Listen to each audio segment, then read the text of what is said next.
Deputy collector है आप।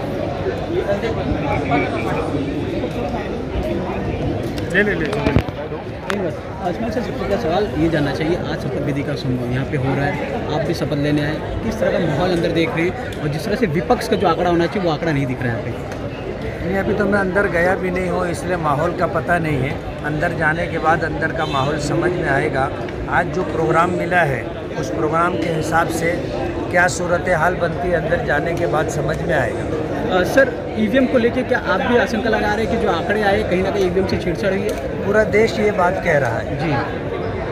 और ख़ुद सत्ताधारी पार्टी के में जो लोग हैं जी, उनमें से एक बहुत बड़ी तादाद ऐसे लोगों की है जिनको खुद हैरत है कि हम कैसे चुन करके आ गए।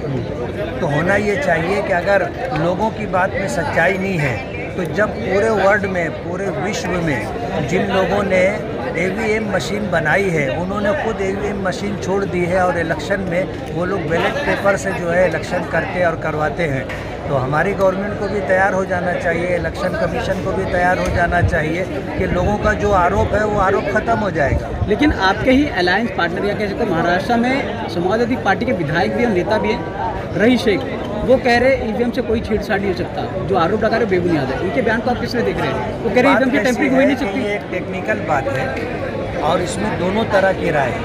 जो लोग इस लाइन की जानकारी रखते हैं वो कहते हैं कि हाँ, जो चीज़ टेक्निकल होती है उसमें छेड़छाड़ हो सकती है और इसी तरह जो है नहीं भी हो सकती, दोनों तरह की बात है। जी जी। तो आपको लगता है दोनों तरह की राय है। रईस शेख जो बयान दे रहे हैं वो गलत बेबुनियाद है? फिर आपको लग रहा है तो रईस शेख कह रहे हैं कि क्या टेम्परिंग हो है सकती है? कि जब दो फरीक हैं और कुछ लोग ये कहते हैं कि छेड़छाड़ हो सकती है, कुछ लोग कहते हैं नहीं हो सकती है, तो जाहिर बात है दोनों तरह की बात तो सामने आएगी। हम किसी की बात की नकीर नहीं करते, रद्द नहीं करते। यूपी के मुख्यमंत्री योगी आदित्यनाथ जिस प्रकार से बांग्लादेश में हिंदू पे अत्याचार हो रहा है, संभल में जिस तरह से हमले हो रहे हैं, हिंसा हो रहा है, उसको लेके कह रहे दोनों के डीएनए जो है एक है, जो हमलावर है दोनों का डीएनए एक है। योगी आदित्यनाथ का बयान है, उनके बयान को आप कैसे देख रहे हैं? ये बात तो सही नहीं है। बात यह है कि मैं इस्लाम धर्म का मानने वाला हूँ। अगर हिंदुस्तान में मस्जिदों के साथ, दरगाहों के साथ इस तरह के मामलात हो रहे हैं और इसके रिएक्शन में अगर बांग्लादेश में इस तरह की कार्रवाई हो रही है कि मंदिरों पर हमला हो, तो वो दुरुस्त नहीं। धन्यवाद सर।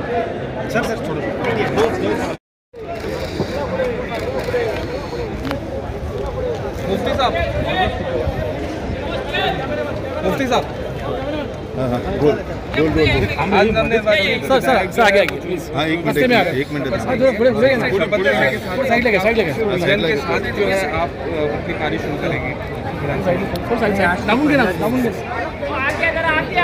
आया है उस प्रोग्राम के मुताबिक चलेंगे।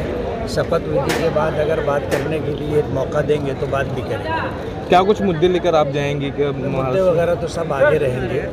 अभी तो क्या है कि ये पारी की शुरुआत है, तो जो गवर्नमेंट की तरफ से अपने को आज विधान भवन के अंदर असम्बली हाल में जो प्रोग्राम दिया गया है उसके मुताबिक चलेंगे। और विपक्ष के तमाम बाकी अलग पार्टी जो है वो ईवीएम मशीन पर सवाल उठा रहे हैं, कहीं ना कहीं उनका कहना है ईवीएम मशीन में जो है गड़बड़ी थी।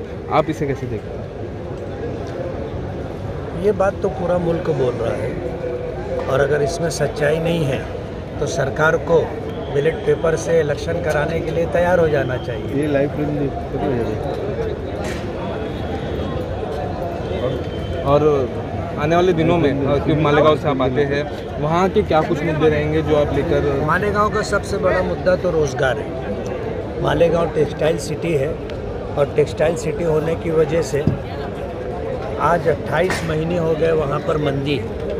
तो क्या मजदूर, क्या सेठ, कारखानेदार सभी परेशान हैं। इसलिए जो है सबसे बड़ा मुद्दा रोज़गार है। रोज़गार और उसी के साथ मूलभूत सुविधा होना चाहिए वहाँ पर, और शहरों की तरह मालेगांव का विकास भी होना चाहिए, ऐसा हमारा मानना है। सर देश भर में संभल की बात हो, अयोध्या की बात हो, अब उसके बाद उत्तर प्रदेश के जौनपुर का एक अटाला मस्जिद है, उसको लेकर भी पिटीशन फाइल कर दी गई है। एक के बाद एक मस्जिदों को लेकर पिटीशन फाइल हो रही हैं, क्या कहें? ये चीज़ जो है देश के हित में नहीं। आज दो चार जगहों के नाम तो आपने लिया, तकरीबन 10-11 जगहों को टारगेट किया गया है। आज की तारीख में पिटीशन दायर की जा चुकी है। ये बात बराबर नहीं। क्या है कि जो जगहें आज 700, 800, 900, 1000 साल पुरानी मस्जिदें हैं, दरगाहें हैं, आप उनके बारे में अगर ये कहते हो कि यहाँ पहले मंदिर था, तो ये सिर्फ आपकी बात ही है जिसके लिए आपके पास कोई सबूत और प्रूफ नहीं है। इस तरह की बात तो विधान भवन के बारे में भी कही जा सकती है। तो क्या कोर्ट कहेगा कि भाई यहाँ खुदाई शुरू कर दो और सर्वे शुरू कर दो? हमारा ये मानना है कि वर्शिप एक्ट 1991 को बरकरार रखना चाहिए, उसको फॉलो करना चाहिए ताकि देश के अंदर शांति भंग न हो। लेकिन सर अब जिस एक्ट का आप नाम ले रहे हैं वो उस एक्ट को लेकर तो सुप्रीम कोर्ट में भी पिटीशन फाइल कर दी गई, उसको भी चैलेंज किया। सुप्रीम कोर्ट में पिटीशन फाइल करने वाले हमारी जमात जमीयत उलमा हिंद है। बात ये है कि बाबरी मस्जिद का जब मसला चल रहा था तो बाबरी मस्जिद के मुकदमे को छोड़ करके पूरे मुल्क में जो इबादत गाहें, चाहे मस्जिद हो, मंदिर हो, चर्च हो, गुरुद्वारा हो, जिस हालत पर है उसको उसी हालत पर रहने दिया जाएगा ताकि ये झगड़ा बाबरी मस्जिद राम मंदिर की तरह दोबारा ना खड़ा हो। सर अभी तक बातें उठ रही थी, इंडिया अलायंस का नेतृत्व कहीं ना कहीं राहुल गांधी कर रहे हैं, लेकिन अब ममता बनर्जी सामने से इच्छा जता रही है कि अगर उन्हें मौका दिया गया इंडिया ब्लॉक का नेतृत्व करने के लिए तो उसके लिए तैयार है। आप इसको किस तरीके से? नहीं, बात ये है कि ये इंडिया अलायंस का मसला है कि अगर सभी लोग राज़ी हो जाते हैं, जो लोग इंडिया अलायंस में हैं, पार्टियों के प्रमुख लोग तैयार हो जाए तो नेतृत्व कोई भी कर सकता है। तो ये बेटर चॉइस है ममता बनर्जी, आपको लगता है राहुल गांधी से? ममता बनर्जी की जो पार्टी है वो अपने बंगाल तक ही सीमित है। अब जाहिर बात है बंगाल के लोग इस बात को कबूल कर लेंगे, लेकिन पूरा देश कबूल नहीं करेंगे। सर योगी आदित्यनाथ कहते हैं कि संभल हो, बांग्लादेश हो या अयोध्या हो, सभी का डीएनए एक है। इसको किस तरह? ये सवाल तो उनसे होना चाहिए भाई, उन्होंने कैसे कहा कि दोनों का डीएनए एक है। अब जाहिर बात है अगर वो इस पस मंज़र और बैकग्राउंड में कह रहे हैं कि हमने हिंदुस्तान में मस्जिदों और दरगाहों को टारगेट किया है, यही सोच रखने वाले बांग्लादेश में है और उन्होंने मंदिरों को टारगेट किया है, तो जाहिर बात है फिर उनकी बात सही होगी। आखिरी सवाल सर, ईवीएम को लेकर लगातार सवाल उठाए जा रहे हैं, आप इसको किस तरीके से देखते हैं? ये जो मैंडेट है, पक्ष का कहना है कि वो जो है लोगों ने मैंडेट दिया है, आप इसको किस तरीके से देखते हैं? नहीं, ये लोगों का मैंडेट नहीं हो सकता। बात यह है कि एक ज़मीनी हकीकत होती है। पूरे महाराष्ट्र में जो सर्वे रिपोर्ट सरकारी और गैर सरकारी प्राइवेट आ रही थी, आज जो रिज़ल्ट आया है वो उसके खिलाफ है। और ऐसा है कि खुद सत्ताधारी पार्टी के बहुत सारे ऐसे एमएलएज हैं जो चुन कर आए, उनको खुद भी हैरत है कि हम कैसे चुन करके आ गए।